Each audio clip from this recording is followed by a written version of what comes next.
Hi everyone, I'm Father James Mallon, pastor of Our Lady of Guadalupe Parish here in Dartmouth, Nova Scotia, and I'm here with you for the latest edition of Before the Altar, and I'm joined by one of our parishioners, Todd Howlett. Todd, welcome. Thank you, Welcome Father. today as we have a conversation. Now, before I introduce the specific theme of today, I just want to revisit what we are doing with the Before the Altar series. We are literally coming to you from before the altar. There's a practical reason for it. It's because we have a live streaming system, we have lights, we can do video production from here. But there's also a symbolism, isn't there, of the altar being it's not just where the Eucharist is celebrated, the representation of Christ's sacrifice.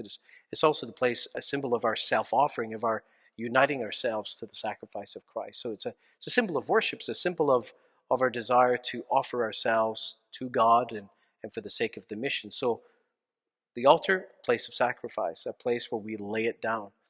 And in this series, in these videos that we've been doing with various ministry leaders and parishioners and parish staff, we want to get to that laying down stuff. Like, why are we laying it down? What's the why behind it? Not just what we do or what someone may do, how they do it, but why we do it.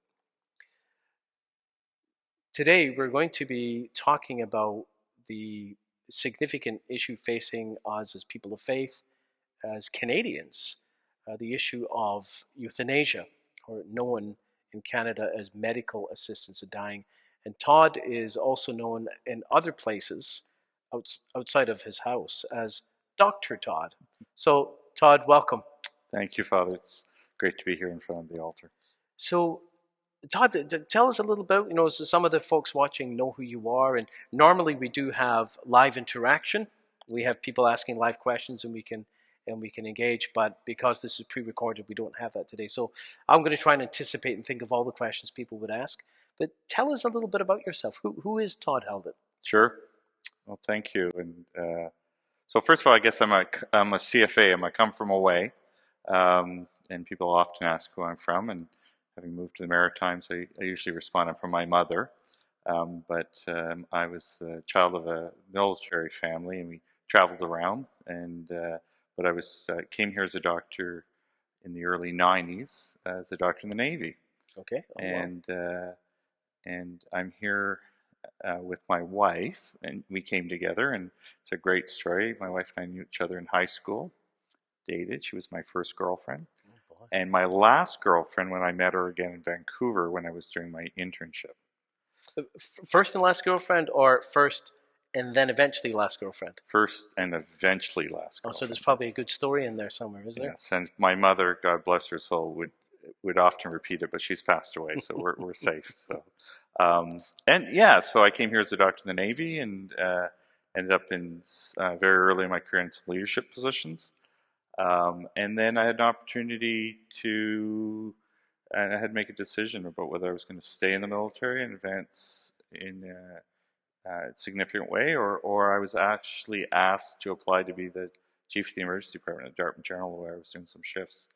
So after some prayer and thought and discussion with my wife, I left the military and joined the Dartmouth General at that time. And we have lived in Dartmouth ever since and raised 4 incredible children.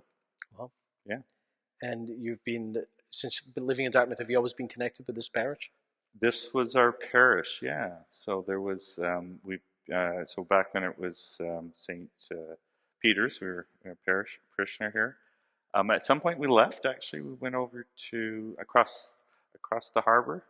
One of our children was looking for something a little more robust. And then, actually, when you came, my wife said it's time for us to return to our parish, and we came back. So we're here now again. Well, I'm very happy you came back. Yes. And when what year was it that you went to work? That you said you left the military and headed up the emergency department. Yeah, so it was in 1999. So I was doing some shifts in the emergency department, and the chief at the time, we were going to build a new emergency department, and there was a number of people applied, and I'd had some leadership experience in the military early on. I got promoted in early, and had a lot of good and interesting experiences, and they offered me the job to be the chief of the emerge in 1999. So, Okay. so I did that, and then in 2008, a couple orthopedic surgeons walked into my office and asked me to apply to be the chief of staff of the hospital, which was curious because we were always fighting for beds, but they. So chief of staff at Dartmouth General. Yeah. Yeah. So in 2008, I became chief of staff at Dartmouth General, Mm-hmm. and then part of so that journey. So I continued to work as an emergency physician. I became chief of staff, and then I was involved in the big expansion of the Dartmouth General as well. It was sort of my something I was helped co-lead and create and get through. And that was one of the most challenging things we ever did. And then in 2020, I got asked. It was the second time, but I got asked to become the executive medical director, or apply to be the executive medical director. They needed somebody to step in for all of Central Zone in Halifax. Okay, so just for the sake of those watching who might be from elsewhere, so often when you think of our parish, or you might think, well, they're in Nova Scotia, they're in Halifax, but our parish is actually situated across the harbour from Halifax proper, in the town of Dartmouth. So Dartmouth General, the hospital, is actually within the physical boundaries of our parish. But you used some terms. You said, just the last thing you said about a zone or something like that, and your job. Can you explain exactly what that was? Yeah, so we've been through a couple different iterations of healthcare structure. The latest that we're in is there's 4 zones in the province. So there's what we call Northern Zone, Eastern Zone, Western Zone, and Central Zone. So Central Zone roughly accounts or relates to HRM. So about half the population lives in Central Zone. So, and HRM stands for Halifax Regional Municipality. That means like the greater area of the city. Right. So that was in January 2020, and then I think we can all remember what happened in March of that year. Right. COVID. I think we became aware of COVID. And what was your role? You had said it earlier, but what was it again? So I was the executive medical director. So what does that mean? What did you? So the head doctor for all of Central Zone, co-leading with the vice president. So it's divided. So what does that mean? Well, it meant that I was responsible for, I guess, helping coordinate all the medical activities, and the department heads reported up through me for half the province, and then the academic and tertiary quaternary site of the QE2. Okay, so other than the IWK. Give me an example of like an average day. So what would that mean? Would you just like sit at a desk all day drinking Tim Hortons, or what? Yeah. What was your day like? There were a lot of meetings. We did a lot of meetings, but it was a particularly challenging time because COVID came. Right. And we had to lead through an emergent different process. So lots of in-touch meetings with the physician leaders. And my experience at Dartmouth General had been very much to take an approach of what we call co-leadership.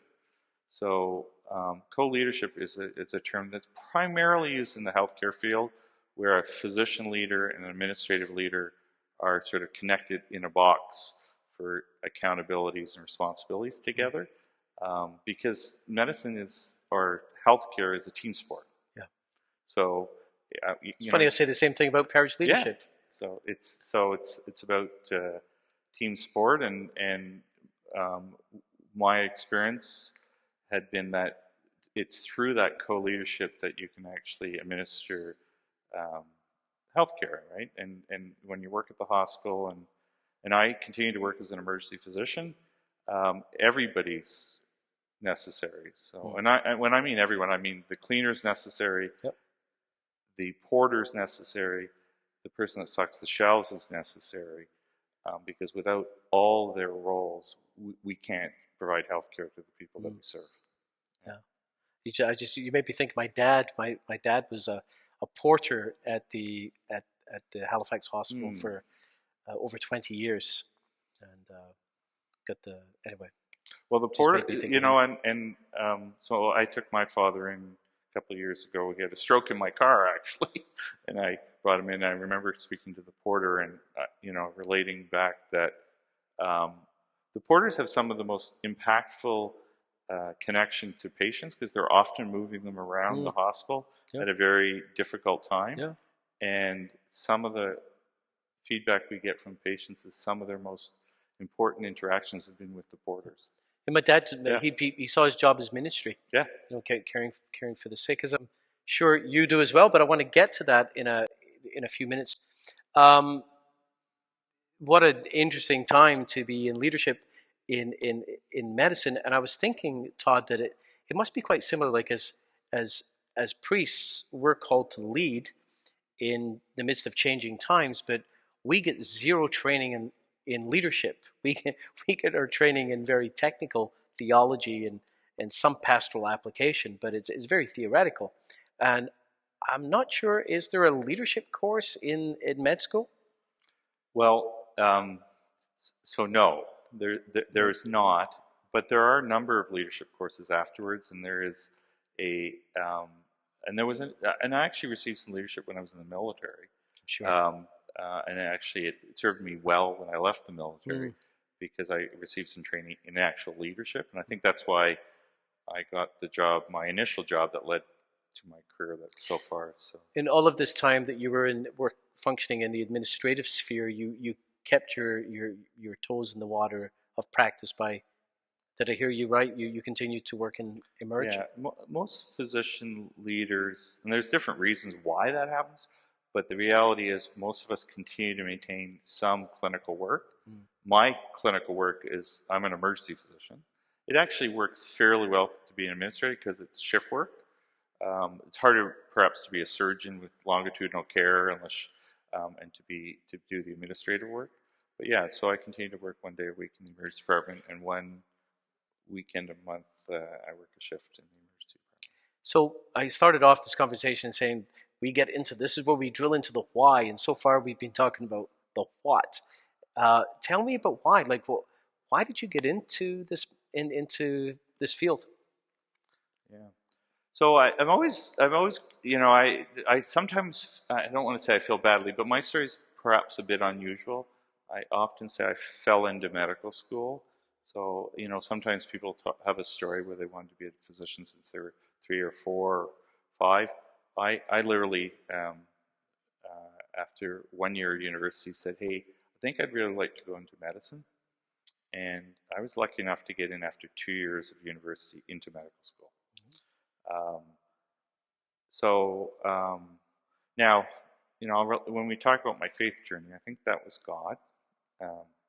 So I'll get emotional about that a little bit, but so I went to medical school, and one of the things after 2 years into medical school, I was running into some problems. Now, I wasn't running into academic problems.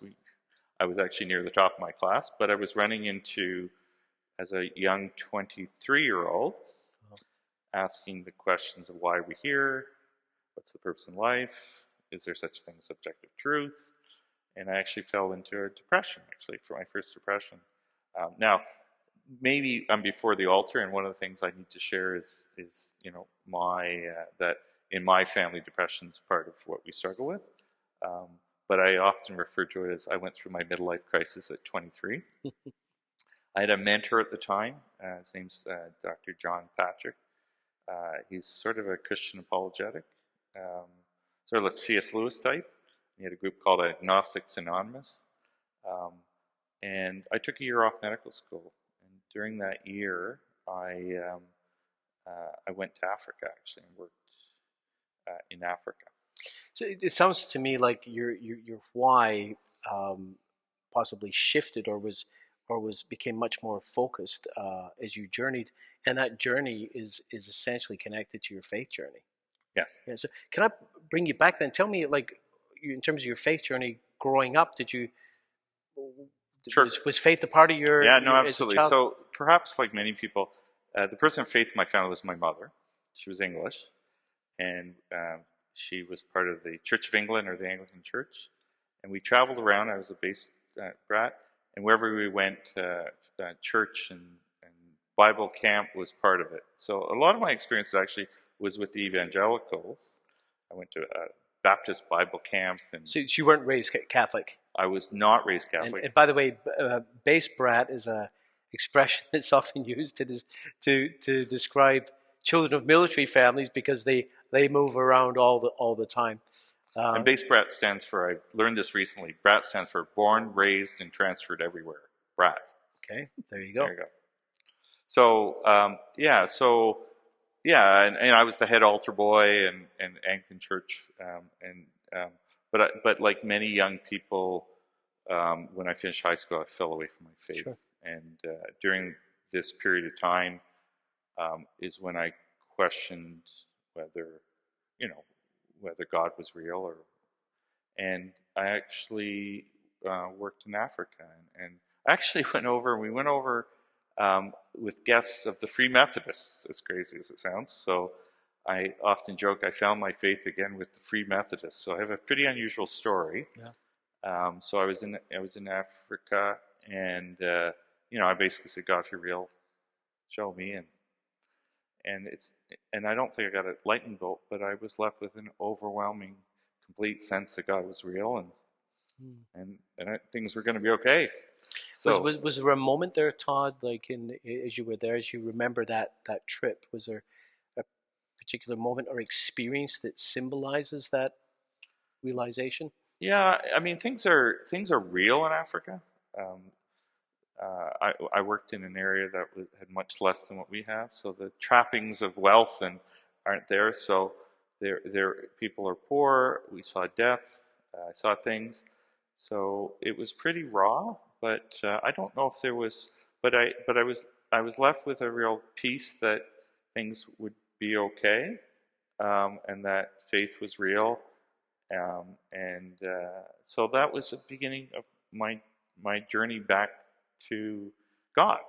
And so I said at 23, I did that, and then I came back to Ottawa, where I was going to medical school.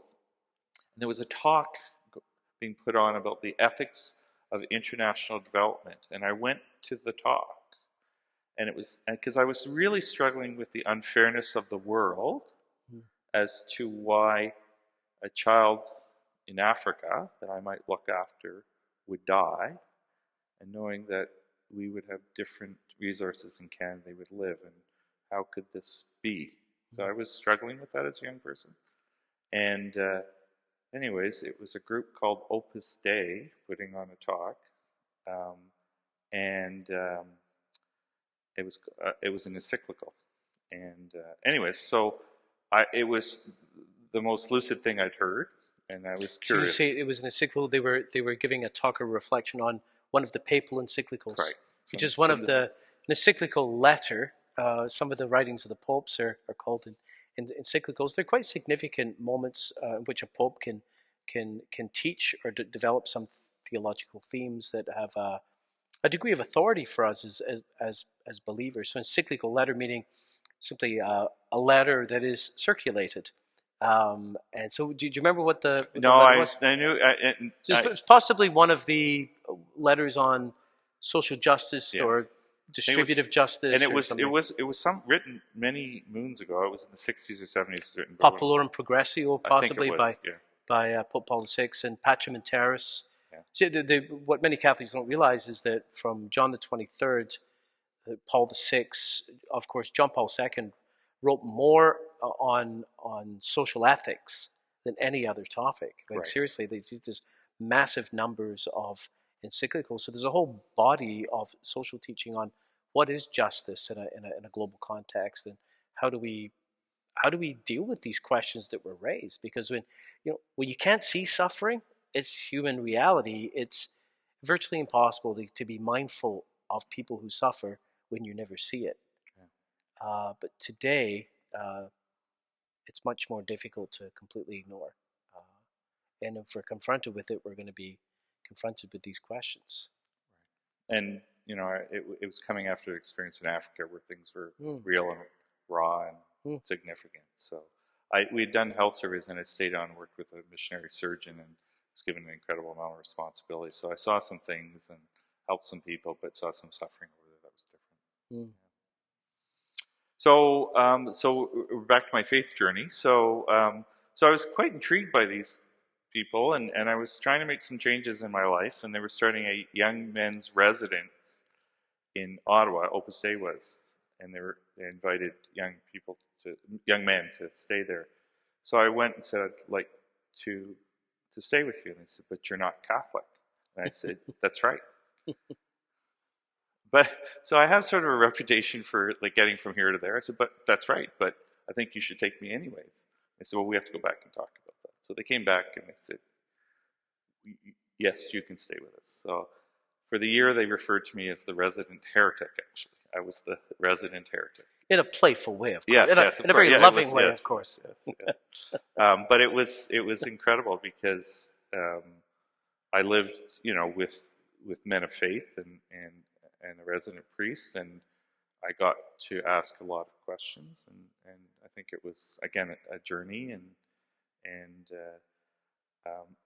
one of my favorite authors is Peter Kraft, Making Sense Out of Suffering. Right. He actually was there, and I remember him coming and giving a talk, and I remember asking him at one point about conscience, because we were talking about conscience, and I said, "What do you think conscience is God in us?" And he said, "I do."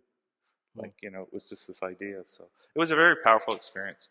Peter Kraft is also a convert to Catholicism. He's a philosopher, theologian, and a very popular theologian. He's got such a gift of taking truths from the great tradition, the theological philosophical tradition of our faith, and making them accessible. We'll put a link in the show notes for that book. I've read that book. I've used it frequently in ministry over the years, and handed it out to people. It's a very powerful book, Making Sense Out of Suffering, which of course is the biggest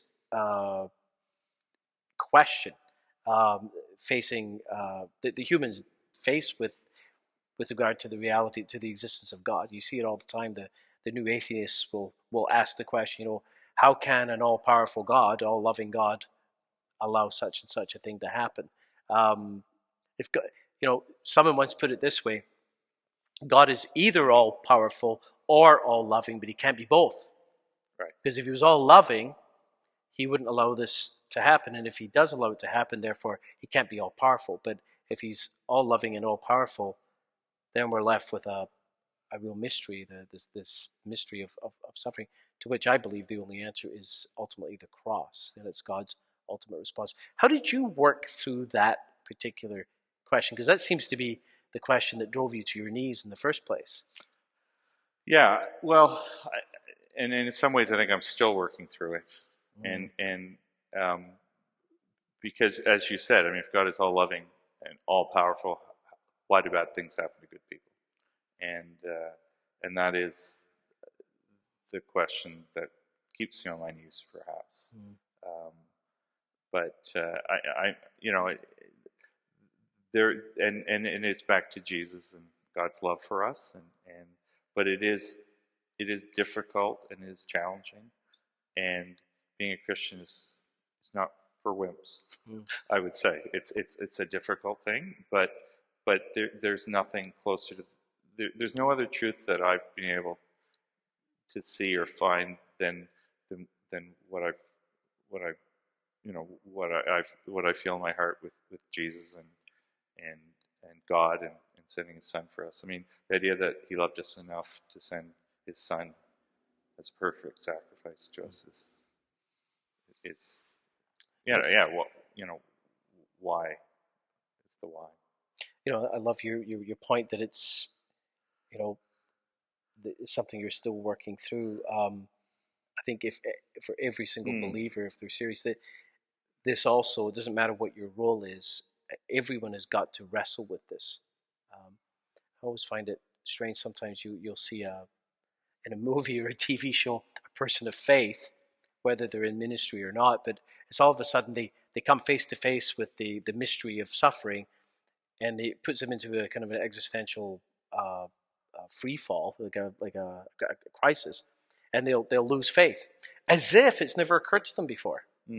As if for the first time, after years of living life and being a believer, you've never encountered the problem of suffering, which is, I mean, it haunted the authors of the Hebrew Scriptures as they worked through this question. The book of Job, the book of Wisdom, like they wrestled with these questions. People have been wrestling with it for thousands of years, and I think we will always wrestle with it. I just tell you this one story.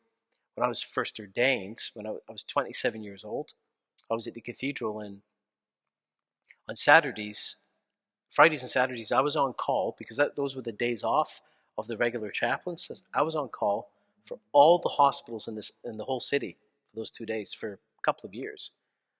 And I was called into some really horrendous, messy situations. But the one I dreaded the most is the children's hospital. Scared. It petrified me. Part of me hated it because I had to deal with dying children and suffering children, and I've never been so challenged. Like you can't walk in there and walk out of there the same, and you can't do that unless you've somehow worked yourself close to the heart of that mystery of suffering. I suppose this is really the question behind the whole topic of euthanasia, medical assisted dying. It is one of the responses that we have in our culture towards suffering. But before we jump right into that, Todd, maybe I'm very curious about the rest of the story, how you got from being the heretic in the Opus Dei house to being Catholic and being married. And well, so I moved to Vancouver. There's a bit more to the story, but we'll make it short. Met my wife again. We reconnected after high school. It was about 10 years later. Yeah. So did you like bump into each other in a store or something? Or I had a friend visiting from high school. She was visiting from high school. We went to a party, and it was actually at a loft in Gastown, overlooking the steam clock. You know where the steam clock is in Gastown? Yeah. So I kissed her again in the loft party there. So yeah, that's very romantic. Yes. Our kids roll their eyes every time they hear this story. And I have 4 great kids. And then I moved out here. Katie wanted to go back to, Katie's my wife, or Catherine, and she wanted to go back to university, so we were looking for a place with a university, so I moved out here. And at that point I decided I needed to become Catholic. Partly, my background was, I think, partly because I actually was interested in the central authority, and the Anglican Church was in trouble because we were fighting over which book we should use. The Book of Alternative Services, the Book of Common Prayer. We weren't talking about, I thought, the important things. So I called Opus Dei and I said, I need a good priest. This is a true story. Like, it's a little bit. I said, I need a good priest. Do you know any good priests? And they said, we'll get back to you. And then they called me back and they said, there's a good priest in Cape Breton. His name is Father Paul Murphy. He's legit. He's a good guy. So I said, okay. So I called him up. He'll tell you, and we're friends to this day. And he's baptized all my kids, and my son's named after him. And my son was baptized in this church by him, actually. Oh, wow. He said, I thought you were crazy when you were calling me. Like, who is this guy? But and what I would do, because I had just come here, I was looking to work outside the military to maintain my competency. So I'd go up and work at Strait Richmond. He was in Lower River, a little hospital, and stay with him. I did that for a number of weekends, and that's how I did my RCIA. And then I was received into the Catholic Church in Cape Breton. What year? That would have been 1993. It was the first year I got here. That makes you officially a Cape Breton Catholic. I think so. And, yeah, and then he looked at me and he said, because, Murphy's Irish. And he looked at me and he said, Howlett, where's that name from? And I said, well, it's English. He said, oh, for goodness sakes, do not tell anybody here you're English. He goes, well, tell them you're Scottish, if any of the locals ask. So I told everybody I was Scottish. But. So Todd, in 2015, after, it being in conversation in our culture for many years. I remember when I was in the seminary and first ordained, the conversation around euthanasia was was very familiar. But in 2015, the Supreme Court struck down the present laws against that, what they call physician-assisted suicide, which opened the door for the bill C-14. At the time, was this on your radar? Were you aware of it, and how did this impact you? Yeah, well, actually, we'd been talking about it before. We knew it was coming. It was clear that it would likely come, and the mentor I talked about, John Patrick, had talked about it for years before that. Actually, he talked about the tradition of Hippocrates and why this might be an issue and the struggles ahead of us.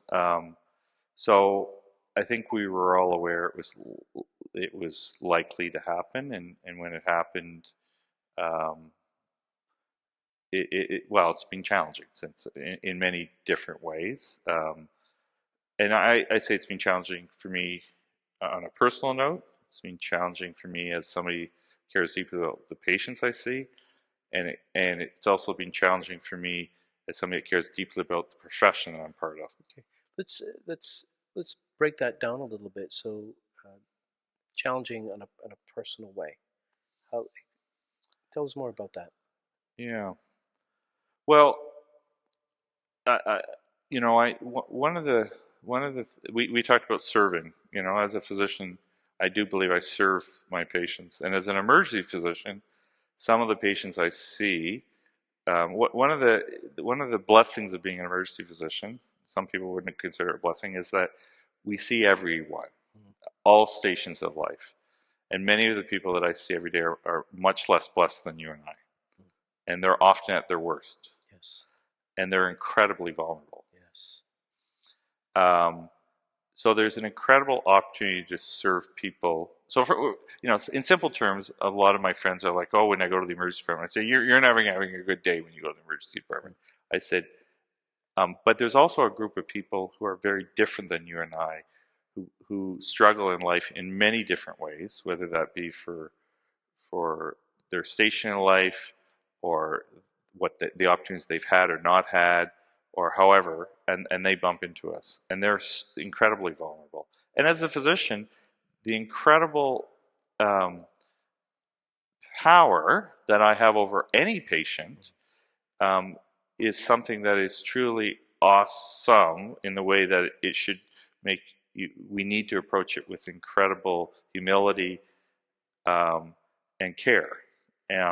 So to enter into this idea that physicians will be somehow involved in killing patients, and I've used a term that's pretty strong, but ending their life, I think is very personally upsetting for me because it affects the patients I see and the profession I'm in. The incredible imbalance. I mean, even today, even though in general in the last 40, 50 years there's been a degree of fall from grace, or people don't hold office in such high esteem anymore. Just because you have a title of a role, you don't get the respect. But probably even that may have affected, clergy and public officials and politicians and such. Probably the least impacted among the traditional respected professions is probably physicians. And so you've got this immense power or influence, and yet that encounter with people who are at their lowest and most vulnerable, it can be quite terrifying to see how precarious it can be. I always feel it's an incredible blessing. So I'll interact with a patient. Will come to the emergency department, and if I can build trust with them, which I'm pretty good at, by showing that I care and I'm there to help them, they'll reveal almost everything to me in 2 or 3 minutes, right? And as we interact and I'm providing advice or doing something, I need to great care to make sure that I'm looking out for their well-being, and we use this word shared decision making together, but embedded in this is I think one of the things we most worry about is our health, and one of the things, and when we're most vulnerable is when our health's at risk. Like everybody, there's no reason.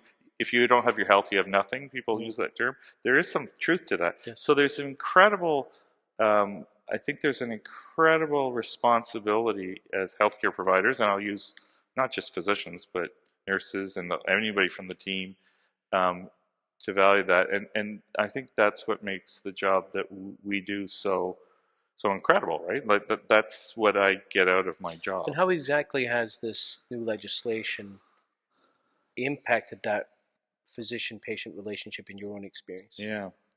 Well, so I'll take. We'll talk a little bit about Hippocrates, if I could. So people know about the Hippocratic Oath. For some reason, everybody knows the Hippocratic Oath. It's not really. It's changed over time. It's not said, but the premise of the Hippocratic Oath, and Hippocrates was a Greek physician. We'll use the word physician that I think lived about 400 years before Christ, and created and the Hippocratic Oath. But the premise would be is if you came to me and I had certain powers or abilities to look after you, you'd want to be able to trust me. Yeah. And you want to trust that your enemy didn't come first and say, well, if that FatherJames ever shows up, don't give him potion A, give him potion B.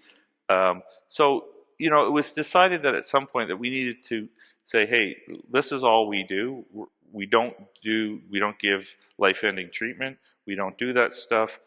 And so therefore what I do and what I don't do. It's important to build the trust. I am worried that by having physicians, and it's nurse practitioners Yes. in Nova Scotia as well, I am worried that it does disrupt the trust of that relationship at some point. Yep. Because the patient in front of me is incredibly vulnerable.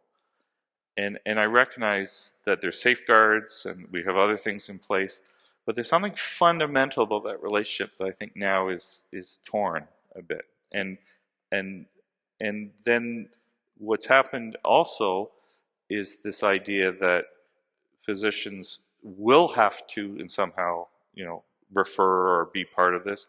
So there's an issue of conscience that's playing out across the country for physicians of faith, that they might be at some risk for not referring a patient for euthanasia. And so it's a challenging time for people. I know that your particular role, you're practicing in the emergency room, which is probably not the primary place where such conversations are going to happen. But I'm sure you've imagined the scenario playing out if someone came and requested. What are your options as a person of conscience?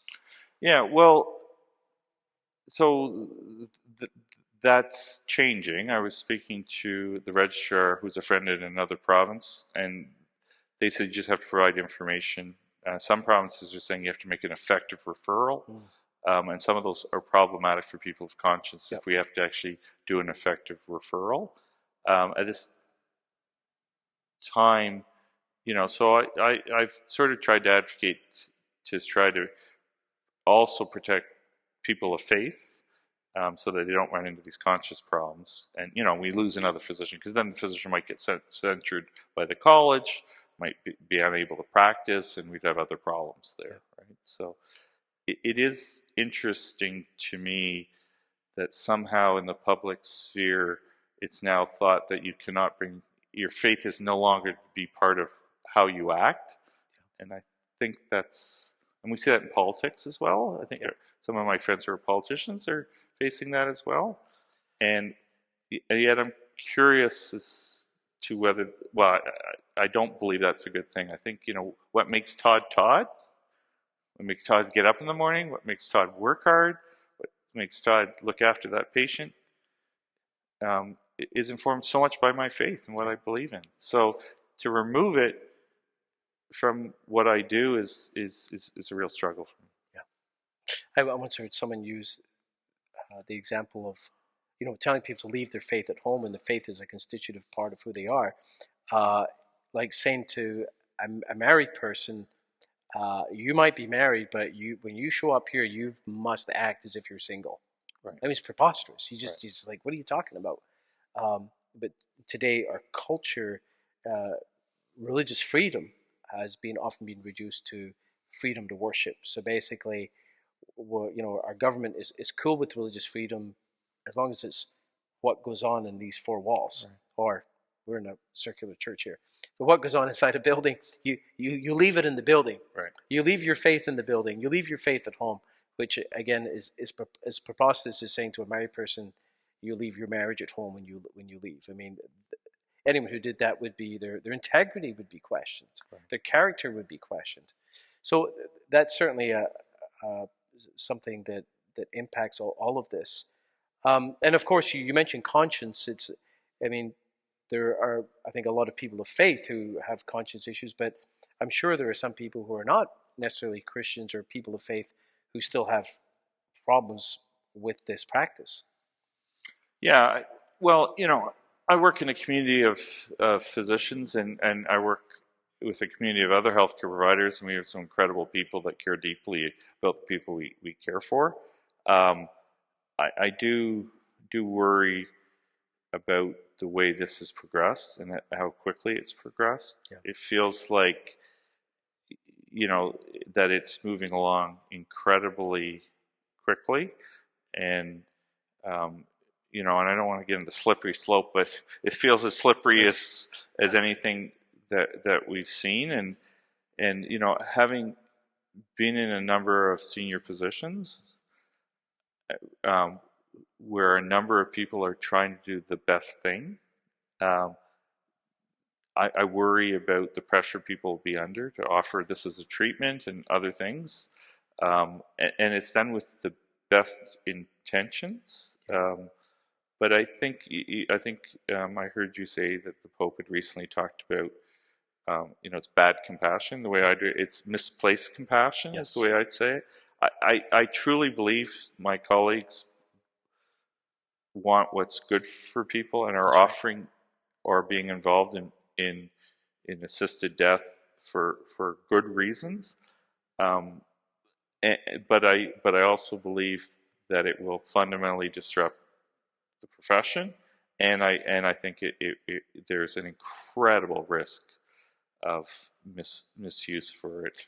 I think I mean, it's an important principle that as Christian believers and as as decent, not half decent, as decent human beings, that we always presume the best of people, right? We should always presume the best, and that means that people who disagree with us on this issue, people who promote or support or even practice this, we ought to presume that they're well intentioned. And I think the vast majority of people, it goes back to this question of suffering, this agonizing, very deeply human issue, and how do we respond to it? And this is one way to respond. So it comes from it's well intentioned. So sometimes it's easy to demonize the people we disagree with, and I think it's very wrong to do that. You talked about how this has progressed, and well, if I can just wind back to what you said initially, you talked about how this impacted you as a person, how it impacts patients, and how it impacts the profession. And I think under impact of patients, you started to talk about how this is progress. And just for the sake of those who are watching, and Todd, jump in or correct me if I get off on this, but I remember in the seminary doing a medical ethics course. It was a full semester course, and we looked at the question of euthanasia. And this was 1995, and at that point, the Dutch government had just released a report called the Remlink report. And what this was after a number of, I think the Dutch changed, they introduced euthanasia in the late 80s.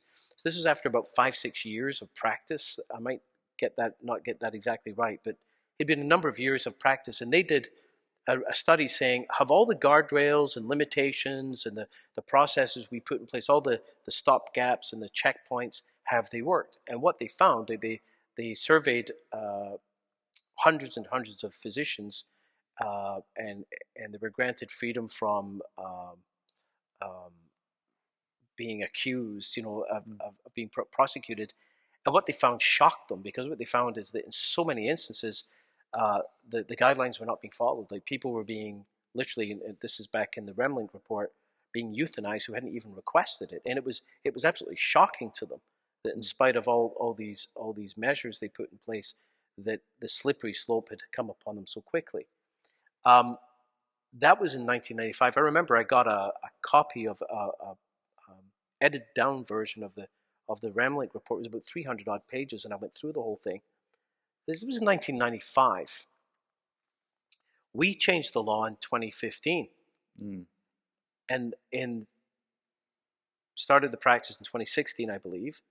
In 7 years, or as of next year, because we're now extending it to people with mental illness. So in 8 years, we will have surpassed the Dutch in the liberality with which we engage this practice.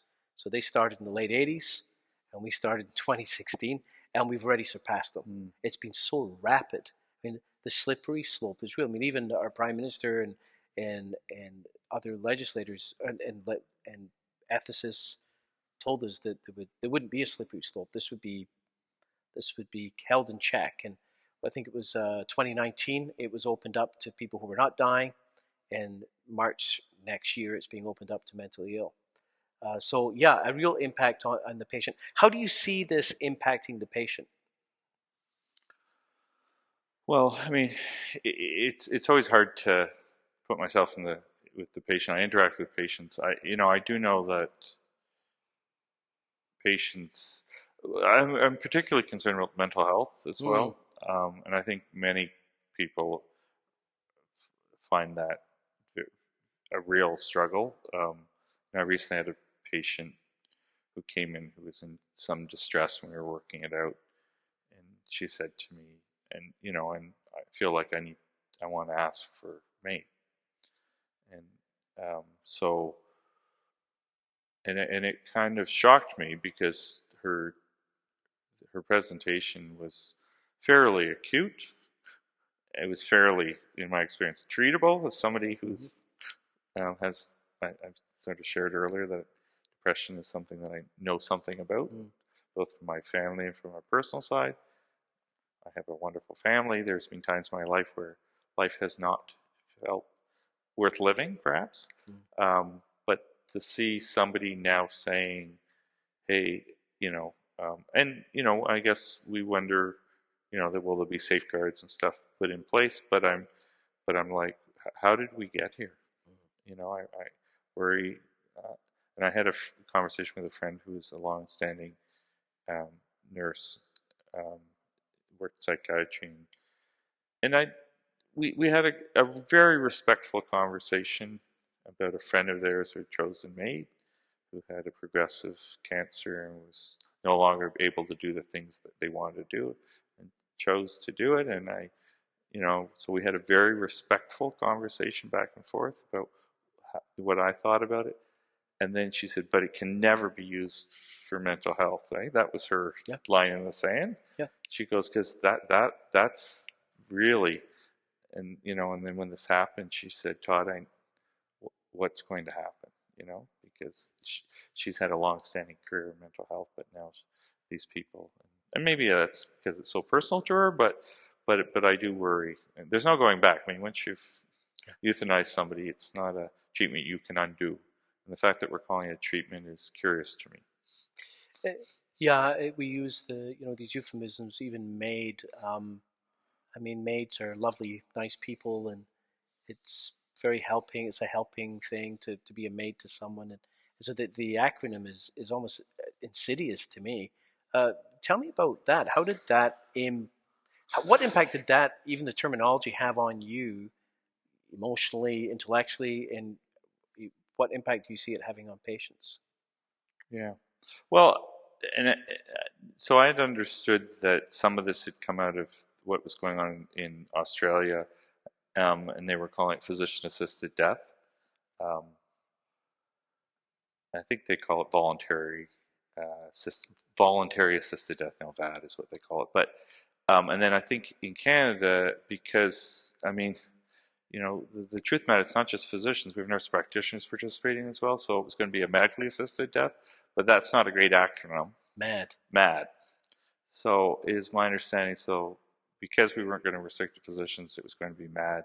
So they decided that obviously they couldn't have an acronym named MAID, so they called it MAID, and which promptly upset most of the palliative care community, or maybe not most, but a number of my palliative care friends were quite upset because MAID, or medical assisted in dying, is perhaps a good description of palliative care. Absolutely. You know, and having been involved in some palliative care when I was in the military and some other stuff, it is some of the most incredible work that you can do. To be with somebody, help somebody, assist someone at the end of their life. You know, when somebody has entered upon their dying, and to help them and be with them and relieve their suffering is some of the most mystical work I think that a physician can do. And in fact, you know, people say, what kind of physician would you have been if you weren't an emergency physician? I would have done palliative care, because it is some, and for two reasons. One is there's some really, when the body gets that sick, there's some very complicated medical problems. It's quite intellectually stimulating. So there's a real, it's not just about comfort. There's some real challenging medical problems to solve when somebody has advanced cancer or some other things. So that's actually quite intellectually stimulating. But from a comfort and spiritual point of view, it's some of the most impactful and real work I've ever done, is that will help and relieve somebody at the end of their life. What is lost to, we're talking about impact on patient. I mean, the focus on euthanasia is about what is gained, i.e., control over death, that I don't have to go in what I would deem an undignified manner, or I can have limited exposure to pain. But what is lost in that choice by the patient? Well, I'm not sure. Versus choosing euthanasia over palliative care. You know, I don't know if I'm the best to answer that, because you know I've not experienced that, right? Like I'm not a patient advocate. I'm a physician. What I worry about what I worry about is you know, how it'll be used, or who might ask for it or feel obliged to ask for it. And you know, people say, oh, and you know, I work enough to say that no, I think that's actually possible in a stress system with all this, that some, or you know, a person feeling that they were going to be at a burden to their family or others might ask for it. You know, and most people experience that already. And I don't, and I want to, you know, I want to be careful, because I believe there's some MAID people doing MAID assessments that are working hard not to allow that to happen. Okay, like I'm not here to in any way perjure or to say anything pejorative about those people. Like I truly believe they're working hard not to allow that to happen. But I'm a systems guy, and I work in systems, and what I've seen in systems is when things were put in place, things happen. So that's what I worry about. Well, I was reading yesterday in an article in the Atlantic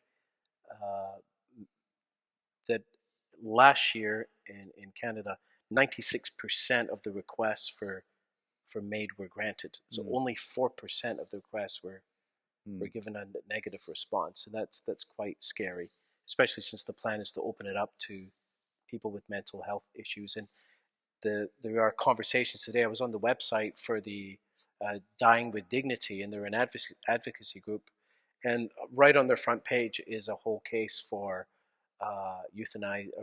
offering euthanasia to what they call mature minors, as young as 12 years of age. So they're actively pushing for this. So it is a legitimate concern. You know, and maybe, you know, so back to the palliative care. I do believe that, you know, it's been my experience as a physician that people often have fears, and they're real fears. They worry about dying in pain, losing their faculties, not being stuff. The journey to death in a palliative care is some of the most mystical stuff that happens. And to spend times in a journey with somebody to relieve their pain, their suffering, their fear, and then witness things that happen, is, again, I just go back, is some of the most powerful and impactful stuff that I see. So I'm curious. So when you say what would be lost, and I need to restrict it to myself or my family or something, might be lost is that experience at the end of life. So that, but it is mystical. Like it's truly mystical, right? Like, so I mean, we always joke about death. Well, we don't joke about death, but I don't joke about death. But I remember when my mother died in our house, we have 4 boys, and she had metastatic breast cancer, and she was dying. And we always joke my oldest brother was the eldest, and she had been comatose for a while, and then he showed up finally, and I was on the couch, and he said, "Mom, I'm here." She hadn't spoken to anybody for 4 days, and she didn't wake up. He went upstairs. She died an hour later, and we were still upset with my brother that he was the favorite. She had waited, but there are mystical things that happen, and that's a light antidote. But there's some mystical things that happen, and so yeah, I worry. It's been many times as a priest we get called in those last moments to go and pray with families or to anoint someone, and mystical is a great way of describing it.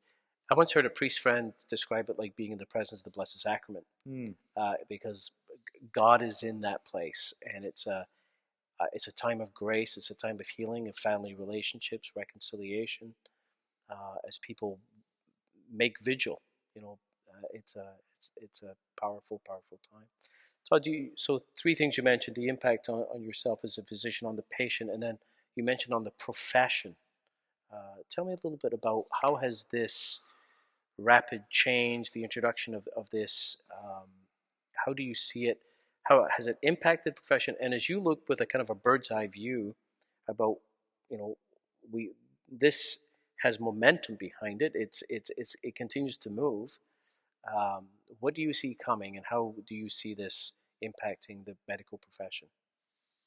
Professions, plural. Right.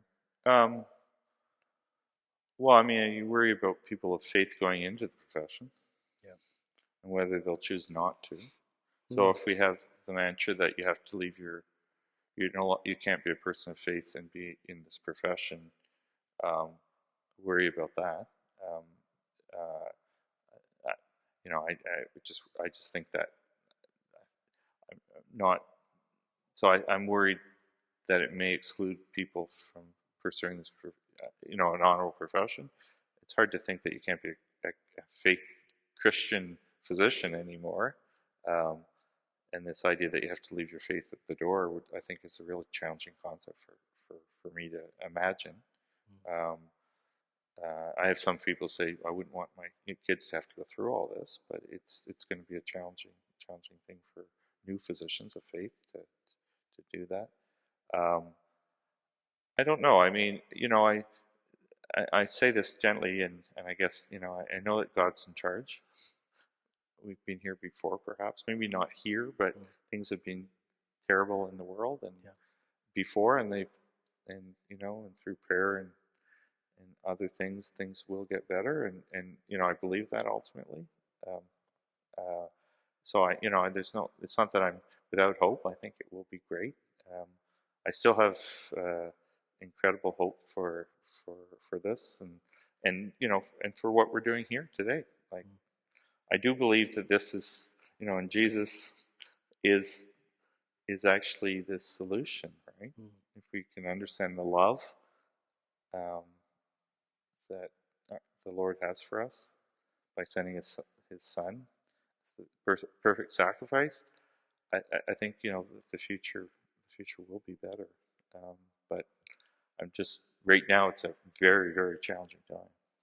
Todd, I think this is a beautiful place to bring this conversation to a close, and because we've returned to the foundation of our faith, right, and the source of our hope. That as difficult as this issue may be, and as perhaps scary as things are, I think there is hope in even the people who are promoting something we don't agree with. There's goodwill there. Yeah. They're not evil people. No. And I think one of the things is just to make sure we're clear about about our values and about our principles and what we want. Um, but there are going to be times where we're going to have to be clear in our own thinking and learn how to articulate these principles so we can give our why to others when people ask us, and let that truth speak for itself, because deep down I think people are aware of that mystical journey as we journey with our loved ones. People are aware that when we experience real compassion, which means to suffer with, as difficult as it is and as tempting as it can be to just shut it down, there's something that softens and transforms the human heart when we're called and almost in a sense forced to be compassionate towards others. Todd, thank you for your vulnerability, for your honesty, and for engaging us in this conversation. And to all of you who are watching, please feel free to put in your comments in the chat and hit the like button. And we'll see you next time on Before the Altar. Thank you. Thank you, Father.